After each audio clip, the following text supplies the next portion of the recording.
Улсын хурлын нийгмийн бодлого боловсрол соёл шинжилгээ ухааны байнгын хорооноос эрүүл элэг, эрүүл чийрэг Монгол хүн сэдэвт хилцүүлгийг өнөөдөр зохион байгууллаа. Хилцүүлгийг нээж улсын хурлын гишүүн нийгмийн бодлого боловсрол соёл шинжилгээ ухааны байнгын хорооны дарга Батцогт үг хэлсэн юм.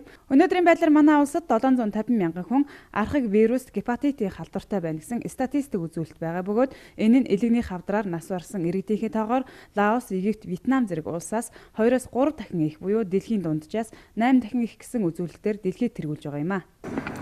Өнөөгийн байдлаар зөрчилдсөний өвчний дараа буюу нийт нас баралтын 2-т элэгний өвчлөл орж байна. Дээрх сэтгэл эмзэглүүлсэн тоо баримтаас харахад энэ асуудлыг төр засгийн зүгээс онцгой анхаарах шаардлагатай болж байгаа нь харагдаж байна. Иймээс өнөөдөр та бүхэнтэй эрүүл элэг, эрүүл чирэг Монгол хүн сэдвийн хүрээнд элэгний өвчлөлийг бууруулах арга зам, урьдчилан сэргийлэх ажлыг хэрхэн оновчтой зохион байгуулах тухай цаашдаа авах арга хэмжээний талаар харилцан ярилцахаар энэхүү хилцүүлгийг зохион байгуулж байгаа юм а. Элэгний вирус гепатит өвчнийг эрт илрүүлэх үүднээс иргэн бүрийг вирус гепатитийн шинжилгээнд хамруулах, энэ төрлийн халдвартай хүмүүсийг улсын хэмжээнд бүртгэн авч цаг алдалгүй эмчилгээ хийх, таргалалт, бодисын солилцооны эмгэг, архи буюу эмийн хэрэглээтэй холбоотойгоор үүсэх элэгний өөрчлөлтөөс урьдчилан сэргийлэх сургууль сурталчилгааг цаашд улам эрчимжүүлэх шаардлагатай байна.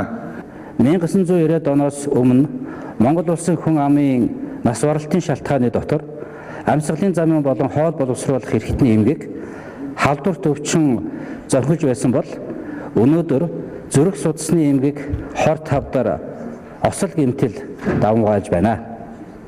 Хүн амын хавдрын өвчлөлийн бүтцэд хүний зан үйл, амьдралын хэм маягтай холбоотой урьдчилан сэргийлэх харьцангуй боломжтой элэг, ходоод, умаан хүзүй, улаан хоолой, хөхний харт хавдрууд зонхилж байна.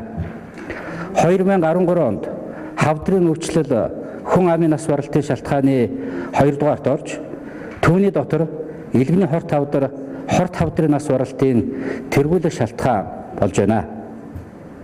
Түүнчлэн халдварт өвчин судлалын үндэсний төвийн ерөнхий захирал Нямхүү вирус гепатиттай тэмцэх сэргийлэх талаар авч хэрэгжүүлж байгаа арга хэмжээ, хавдар судлалын үндэсний төвийн захирал Төмөрбаатар элэгний хавдартай тэмцэх сэргийлэх талаар авч хэрэгжүүлж байгаа арга хэмжээ цаашдын зорилт сэдвүүдээр тус илтгэл тавьсан юм а. За хилцүүлэгт улсын хурлын гишүүн Баяр сайхан Одон туяа болон холбогдох эрүүл мэндийн байгууллагын төлөөллүүд оролцлоо.